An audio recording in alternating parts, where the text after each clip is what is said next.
Hello to everybody, सबको नमस्ते। ये जो डिश है ये एक साउथर्न स्टेट की डिश है जो कि हर फेस्टिविटी और हैप्पी ओकेजन पे बनाई जाती है। इसके लिए 1 कप मूंग दाल की ज़रूरत होती है। 1 cup moong dal is required. इसको आप अच्छी तरह से धो लीजिए और धोने के बाद सुखा लीजिए। सुखाने के बाद इसको ड्राई रोस्ट कर लीजिए। Please clean the moong dal by washing it nicely and then drying it and then dry roasting it. Dry roast करने के बाद आप इसमें 3 कप पानी डाल दीजिए। After dry roasting when the colour of the dal changes to brown, please put in 3 cups of water and cook it till the dal softens. इसमें 3 cup पानी डालने के बाद आप इसको तब तक पकाइए जब तक ये पक जाती है दाल, जब दाल गल जाती है। ये जो है ये ओणम के टाइम पे भी ये एक डिश है जो बनाई जाती है। और ओणम एक बहुत ही महत्वपूर्ण फेस्टिवल है जो साउथ में मनाया जाता है। Onam is a very important festival which is celebrated in most of the southern states. It is basically associated with the return of King Mahabali and the harvest fest, and is also known as a harvest festival. ये festival जो है basically king महाबली के वापस आने के लिए मनाया जाता है, और क्योंकि हार्वेस्ट सीजन होता है इसलिए मनाया जाता है। King Mahabali was a very significant ruler who had ruled the state of Kerala, and because he had become very mighty, that was very very he had a lot of power, and as a result of that, the gods were not happy with the power that he was wielding, and as a result, then Lord Vishnu changed his form, and he then conquered King Mahabali, and as a result he was forced to leave this entire universe and live in Netherlands.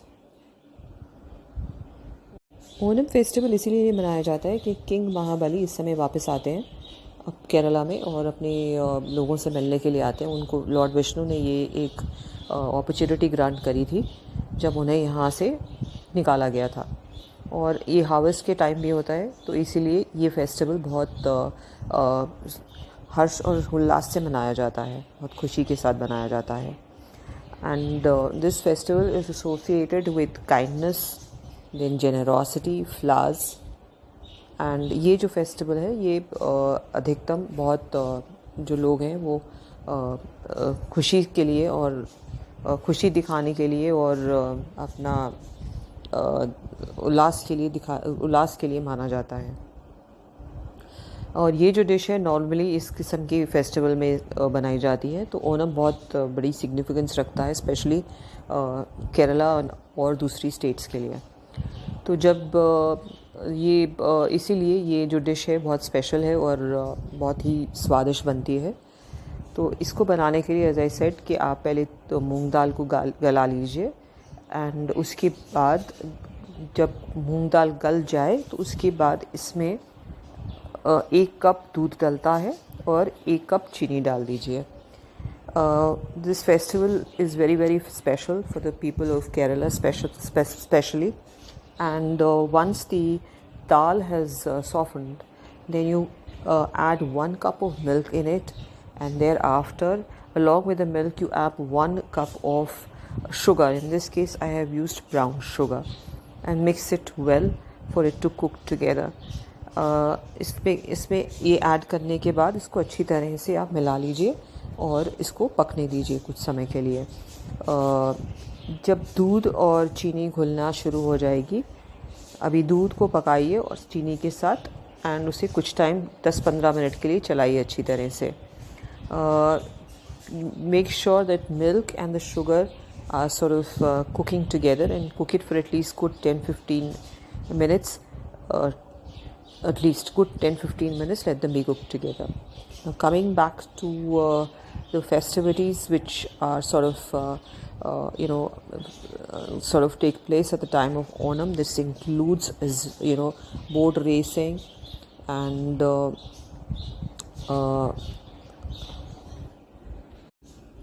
people using flowers to make rangoli in front of their houses, and as the day passes on, because it's essentially a 10-day festival. The size of the rangoli also increases day by day. Then they also have these lovely feasts where they have at least various different kinds of food to eat, which includes your curries and pickles and various kinds of desserts to eat from. And ये जो festival है ये असेंचुअली boat race में लोग boat racing करते हैं इसमें, और फूलों के साथ रंगोली बनाई जाती है, और बहुत लंबा चौड़ा खाना, हर प्रकार का खाना, कम से कम 20-30 डिश खाने के बनाए जाते हैं. और इसमें जो जिस चीज़ पे बहुत ज़्यादा एम्फोसिस किया जाता है वो है कम्युनिटी. आपस में बैठ के कम्युनिटी वैल्यूज़ पे बहुत एम्फोसिस किया जाता है. और the emphasis in this kind of festival is on community and its values of community और being together. So this festival is very valuable. Now coming to the dish, this dish is extremely delicious. ये जो dish है ये बहुत स्वादिष्ट बनती है, और जो कि ये मूंग दाल है बहुत ही बेनिफिशियल होती है, और इसकी प्रोटीन में हाई होती है, और इसको खाने के बहुत से फ़ायदे होते हैं. Moong dal is very high in terms of protein intake. So once the milk and the sugar have come together and have cooked, let it thicken a bit. Let the dessert thicken a bit, and once they have mixed together, the next step obviously is to add to add 1 cup of coconut milk. Coconut milk, you should be a little careful because coconut milk has a tendency to curdle. एक बारी जब ये दूध और चीनी मिल जाते हैं तो इसके अंदर हम 1 कप कोकोनट दूध डालेंगे. और कोकोनट दूध को ज़्यादा पकाया नहीं जाता है बिकॉज़ वो जो है वो कर्डल कर जाए, फटने का चांस रहता है उसका. तो इसलिए कोकोनट मिल्क को डालने के बाद 2-3 मिनट केवल पकाया जाता है, और उसके बाद गैस को बंद कर दिया जाता है. So after the dessert is ready, and after the coconut milk is mixed with the rest of the ingredients, then one should turn off the flame, and the dessert is almost ready, except that once you turn off the flame, then you add you can add 1/4 spoon of green cardamom powdered, and then you can add few of these cashew nuts which you can sort of dry roast and then add to the dish. जब एक बारी पक जाता है, coconut milk जब इसमें mix हो जाता है और आप फ्लेम बंद कर देते हैं, तो इसके अंदर आप 1/4 चम्मच हरी इलायची पाउडर करके डाल दीजिए, और डेकोरेट करने के लिए उसके साथ स्वाद को ऐड करने के लिए, जो कि बहुत अच्छा लगता है, आप काजू को टुकड़ों में करके उसको हल्का सा भून लीजिए, सूखे में भून लीजिए बिना तेल के, और उसको उसके ऊपर से डेकोरेट करें. ये डिश बहुत ही अच्छी स्वादिष्ट डिश है, और काफ़ी प्रोटीन से भरी हुई है. आप भी बनाइए और इसे एंजॉय करिए. आई होप मेरा ये व्लॉग आप लोगों को पसंद आया होगा. अगर मेरा ये व्लॉग आपको पसंद आया है तो प्लीज़ इसे लाइक करें, शेयर करें, और मेरे चैनल को सब्सक्राइब करें.